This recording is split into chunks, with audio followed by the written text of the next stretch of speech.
The Grand Canyon kills about 12 people every year, not from falls, not from flash floods, not from rattlesnakes, from the thing that kills the most confident people in the most spectacular ways, the absolute certainty that they already know everything they need to know. This is not a story about a canyon.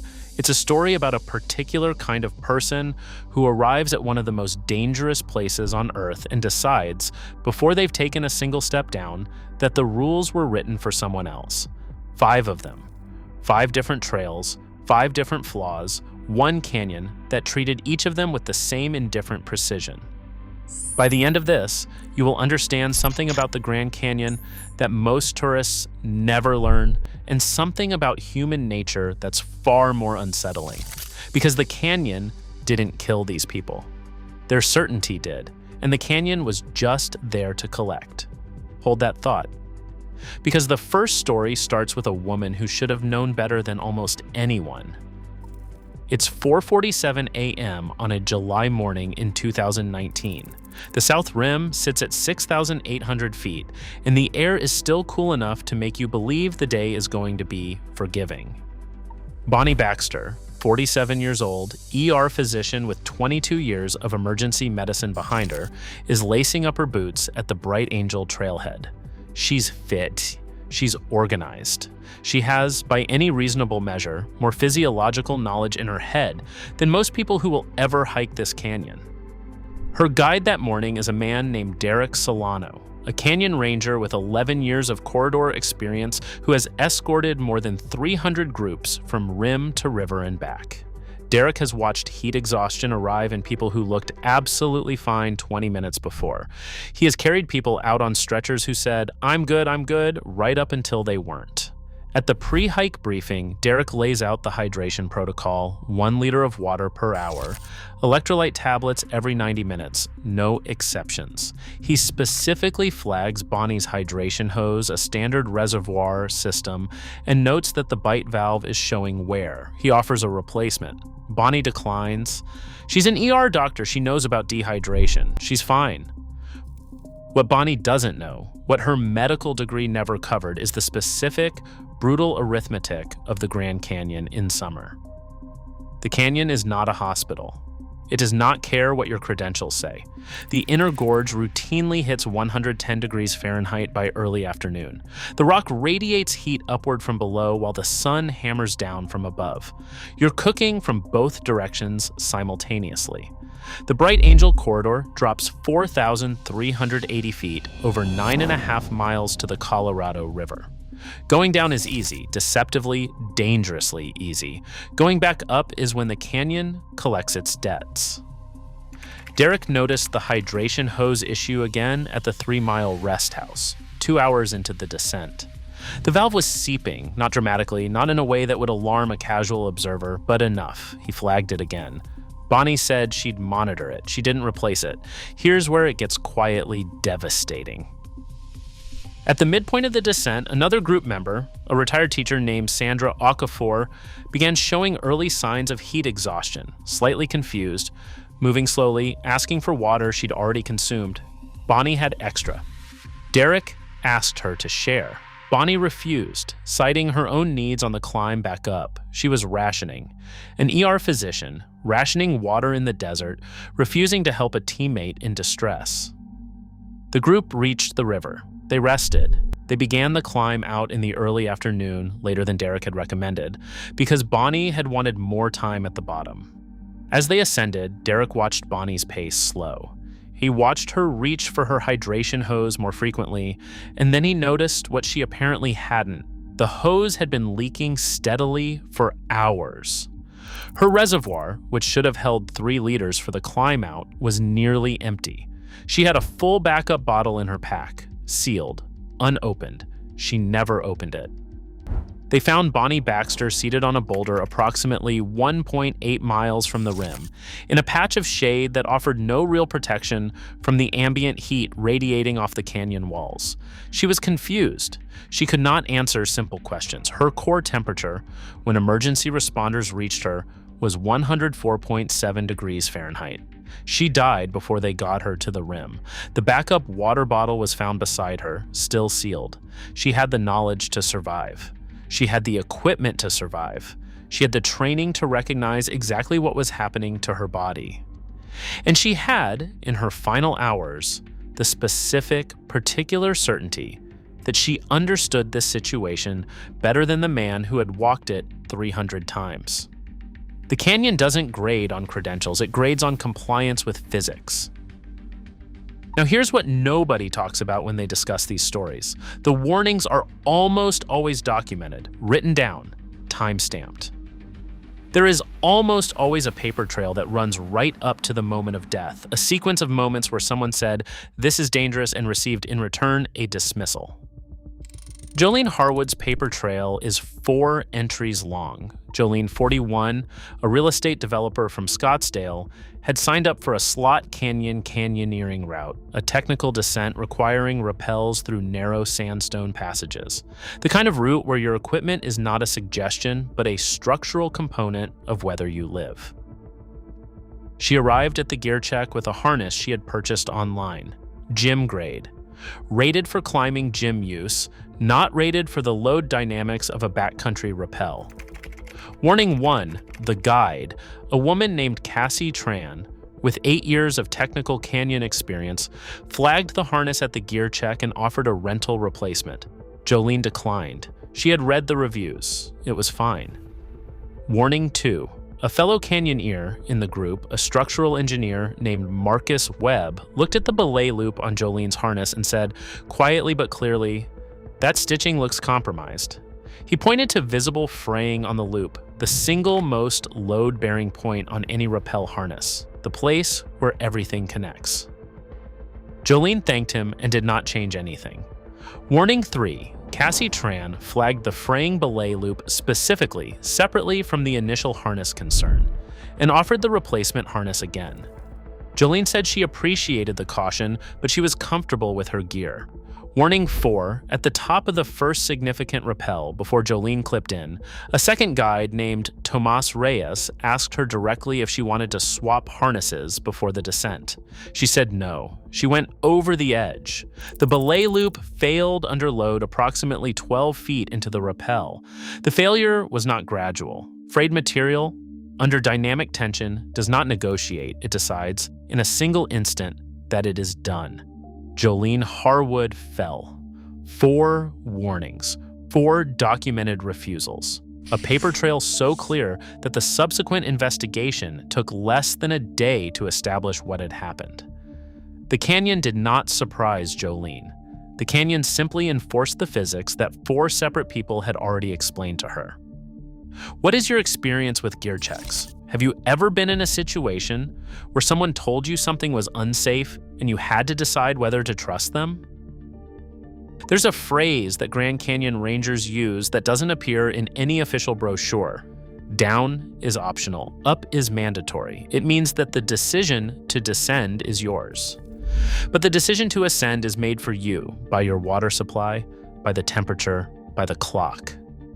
You don't get to negotiate the climb out, you only get to prepare for it. Felicia Holt, 44, owned a yoga and wellness studio in Denver. She was, by any physical measure, in excellent shape.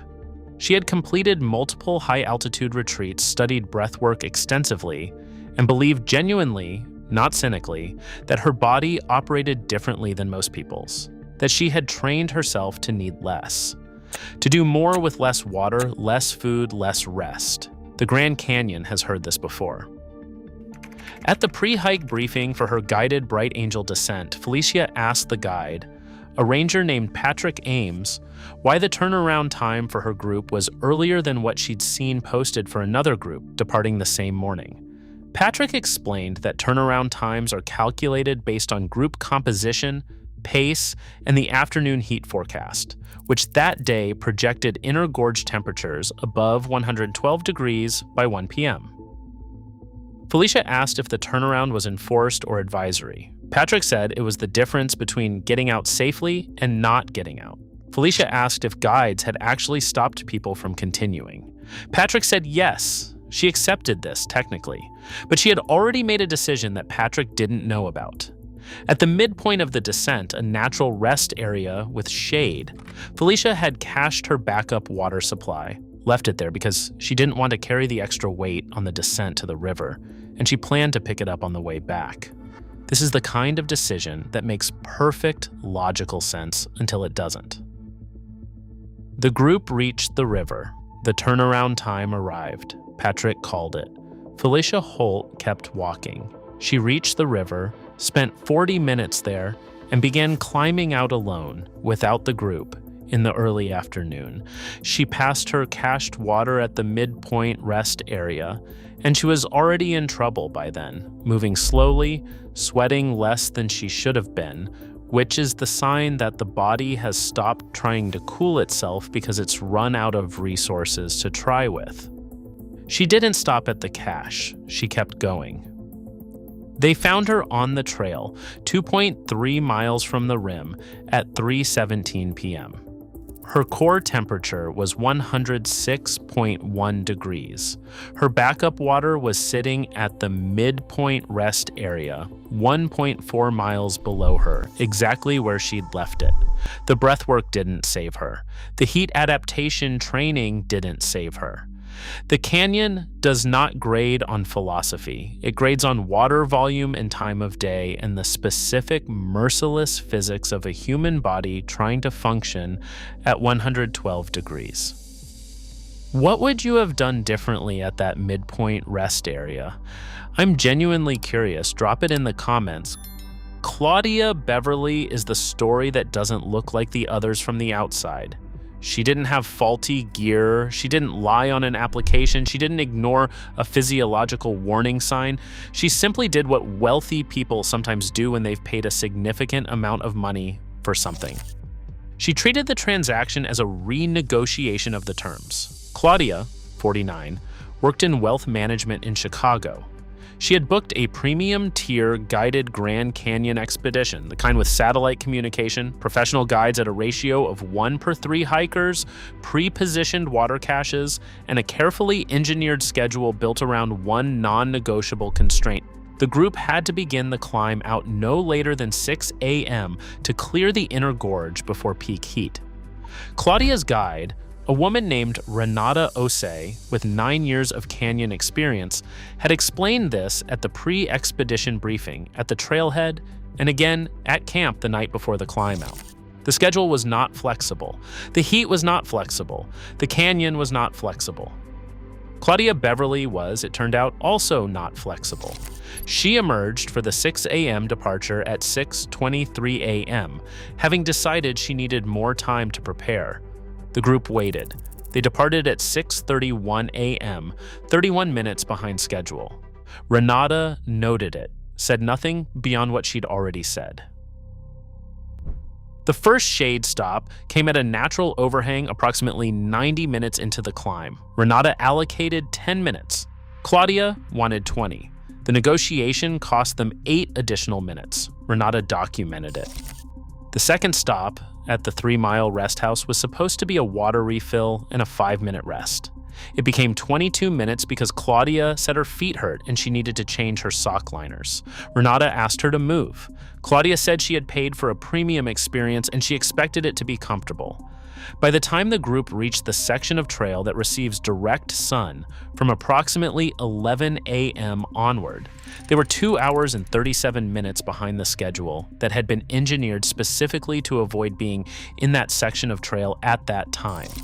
The temperature in the inner gorge was 109 degrees while climbing. Claudia Beverly collapsed at 11:44 a.m. The group could not evacuate her quickly. The trail at that point offers no fast exit.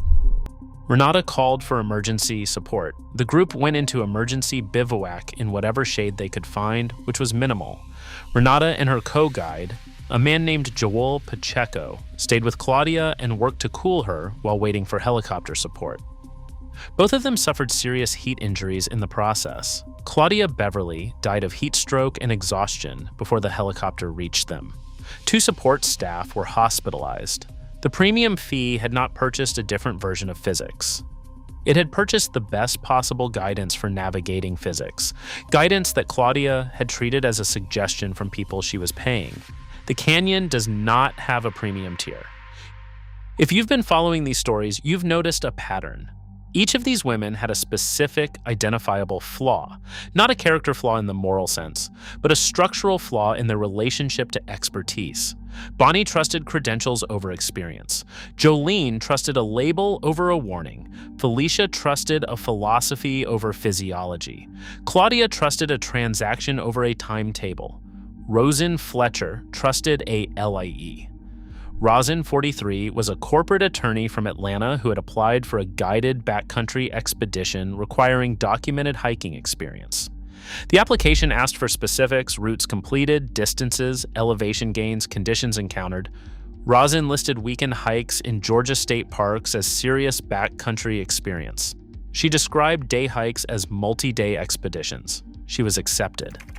At the team meeting the night before the hike, the lead guide, a ranger named Calvin Marsh, asked each participant to briefly describe their most challenging previous hike. Most people gave specific answers. Rosyn gave vague ones. Calvin noted it.